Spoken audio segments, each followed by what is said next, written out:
పంచుకోవాలని ఆశపడుతున్నాను. రండి.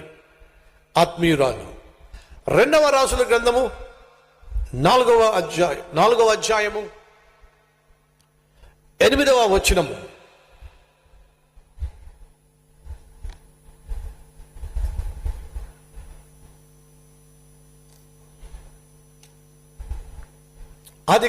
క్షమించండి, 2వ రాజుల గ్రంథం 4వ అధ్యాయము 8వ వచనం చదువుతున్నాను. ఒక దినమందు ఎలీషా షునేము పట్టణమునకు పోగా అచ్చట గనురాలైన ఒక స్త్రీ భోజనమునకు రమ్మని అతన్ని బలవంతము చేసెను. గనుక అతడు ఆ మార్గమున వచ్చినప్పుడల్లా ఆమె ఇంట భోజనము చేయుచు వచ్చెను. షునేము అనే పట్టణంలో ఓ ధనవంతురాలు ఉంది. ధనము గుణము ఈ రెండు కలిసి ఉండడం అంత సులభం కాదు. కొంతమందికి ధనం ఉంటే గుణం ఉండదు, గుణం ఉంటే కొంతమందికి ధనం ఉండదు.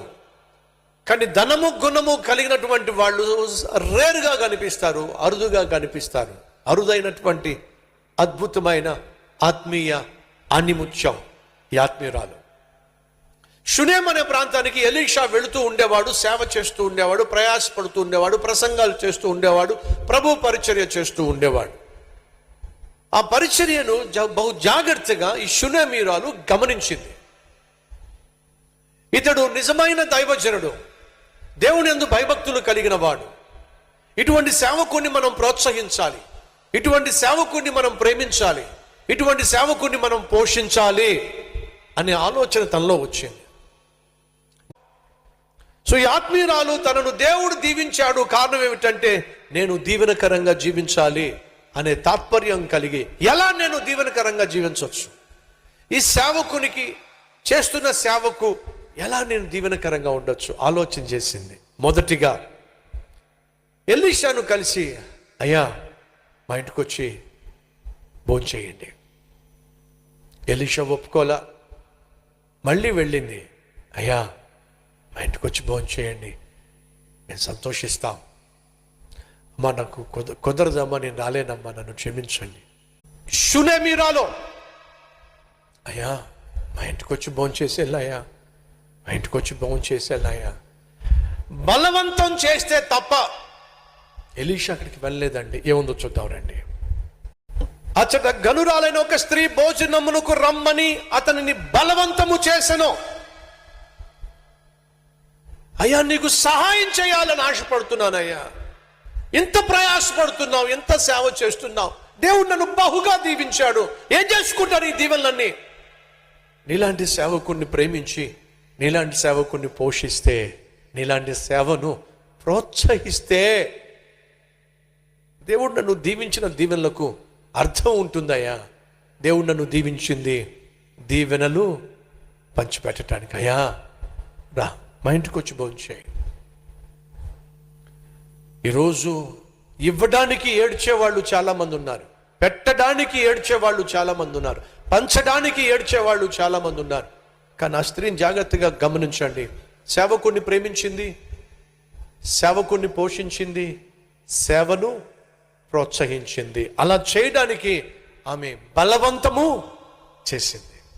మొదటిగా రాయా వచ్చి మా ఇంట్లో ఒక్కసారైనా భోంచేయ్యా అని చెప్పింది. ఒకసారి భోంచేసిన తర్వాత, అయ్యా నువ్వేమనుకోకపోతే ఒక చిన్న రిక్వెస్ట్ అయ్యా. ఏంటమ్మా?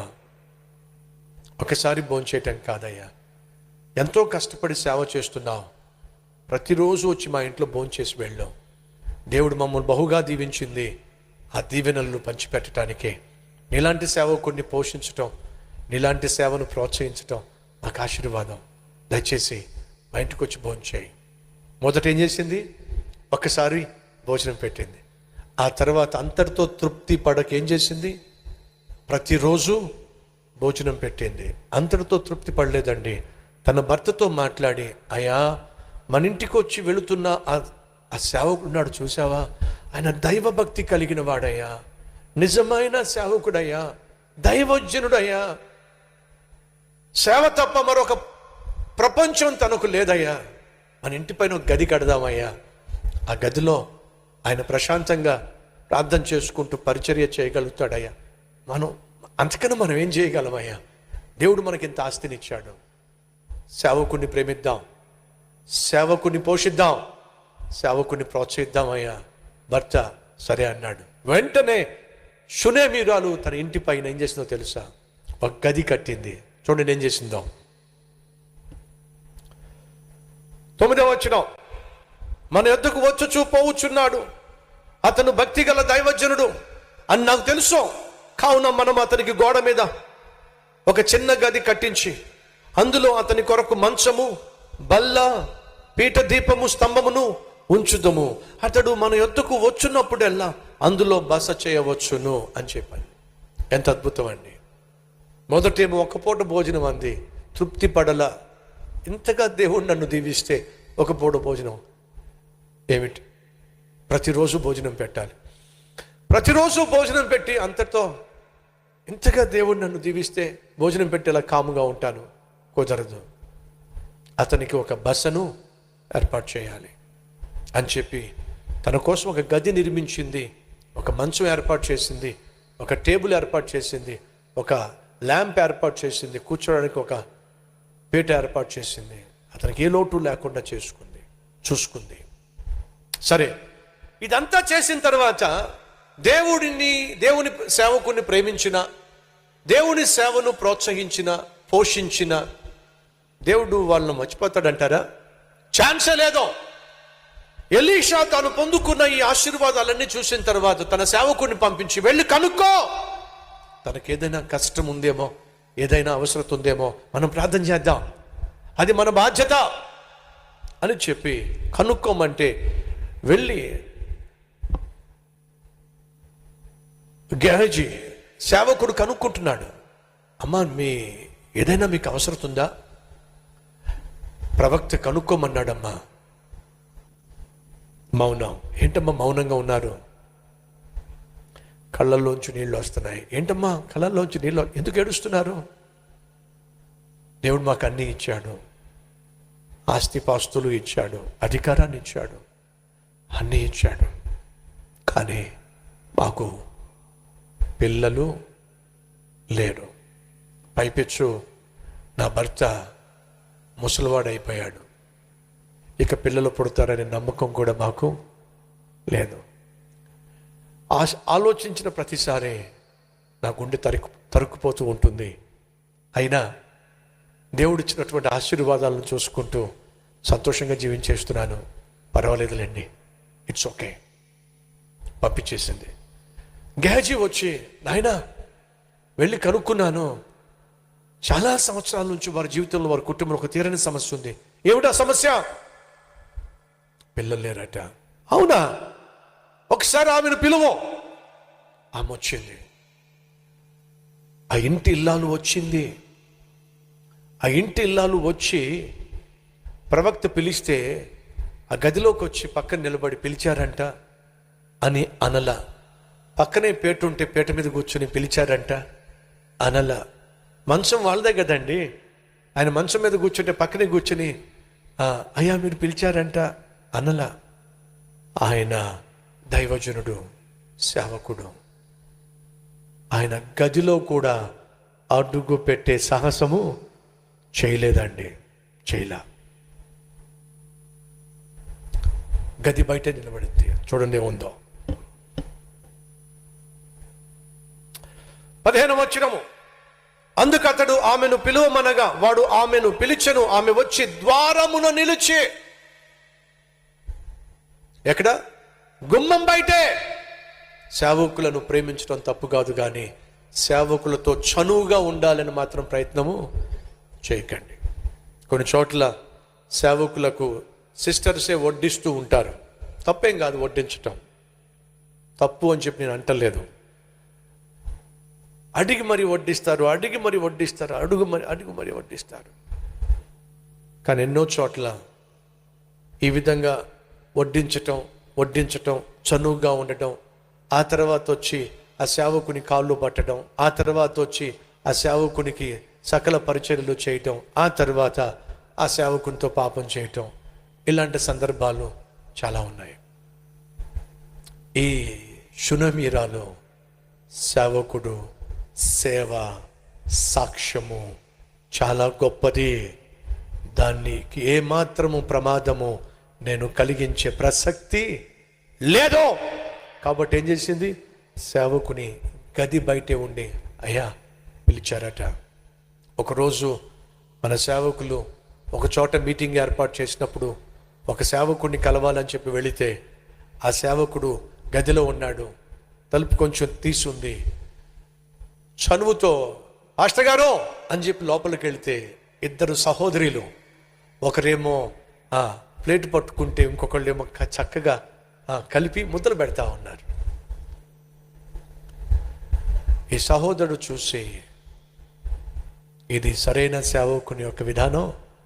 ఏమైనా సేవకుడికి చేతులు లేవా? కలుపుకోలేడా? భయం వేసింది నాకు. ఆ సేవకుడిని చూసినప్పుడు, ఆ సేవా విధానం చూసినప్పుడు నాకు భయం వేసింది. తర్వాత 40-45 సంవత్సరాల వయసులోనే హఠాత్తుగా అతడు చచ్చిపోయాడు. అతడు చచ్చిపోయిన కారణం చాలామందికి తెలియదు. ఆయన మరణించినప్పుడు నాకు అర్థమైంది, ఎంత త్వరగా తీసుకుంటే అంత మంచిది అని దేవుడికి అనిపించిందేమో, అందుకే తీసేసుకున్నాడు. సేవకుల్ని ప్రేమించటం తప్పు కాదు, కానీ సేవకులకు చనువుగా ఉండాలి అని ఆశించటం మాత్రం చాలా తప్పు. మన కల్వరి టెంపుల్ ఆఫీస్లో బ్రదర్స్ అందరూ ఒకవైపు ఉంటారు, సిస్టర్స్ అందరూ ఒకవైపు ఉంటారు.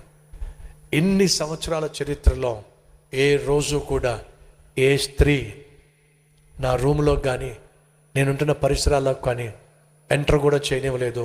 కారణం తెలుసా? అది నా గొప్పతనం కాదు, నేను చేస్తున్న సేవ గొప్పది కాబట్టి. ముగించేస్తున్నాను. ఆ సమయంలో ఎలీషా, అమ్మా వచ్చే సంవత్సరం ఈ పాటికల్లా నీ కౌగిలిలో 12 కుమారుడు ఉంటాడు చెప్పేశాడండి. అప్పుడు ఆమె ఏమంది తెలుసా?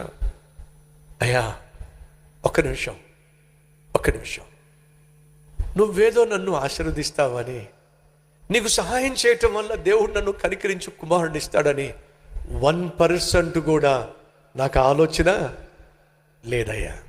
ఎంత అద్భుతం అండి ఆత్మీయురాలు మంచితనం.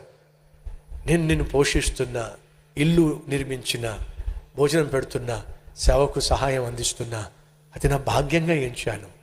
దేవుడు ఏదో సహాయం చేస్తాడని, దేవుడు నన్ను దీవిస్తాడని కాదయ్యా. కానీ మనలో చాలామంది లేదా కొంతమంది దేవునికి మనం కానుకిచ్చిన, సువార్తను దానం చేసిన, అనేక మందికి సహాయం చేసిన, ఎక్కడో లోపల ఒక ఆశ ఉంటుంది. ఏమిటంటే దేవుడు నన్ను వీటన్నిటిని బట్టి దీవించాలి అనే ఒక స్వార్థం మనలో ఉంటుంది.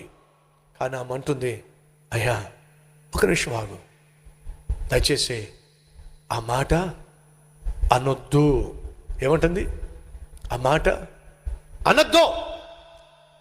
నెంబర్ 2, ఎందుకు ఆ మాట అంటుందంటే తన భర్త ముసలివాడు, తనకు బాగా తెలుసు తన వల్ల తనకు పిల్లలు పుట్టే ఛాన్స్ లేదని. 2, నేను నీకు చేస్తున్న సహాయం నాకేదో ఆశీర్వాదం వస్తుందని కాదయ్యా. సేవకుని ప్రేమించటం, సేవను ప్రోత్సహించటం, పోషించటం అది నా కర్తవ్యం, అది నా బాధ్యత, అది నా భాగ్యం. కాబట్టేనయ్యా నేను నీకు సహాయం చేస్తున్నాను. ఎంత అద్భుతమైన ఆత్మత అండి. కానీ దేవుడిని సేవను ప్రేమించిన, ప్రోత్సహించిన, పోషించిన దేవుడు మాత్రం మౌనంగా ఉండడు. సంవత్సరం తిరగక మునిపే ఆమె చేతిలో నా దేవుడు 12 బిడ్డను అనుగ్రహించాడు.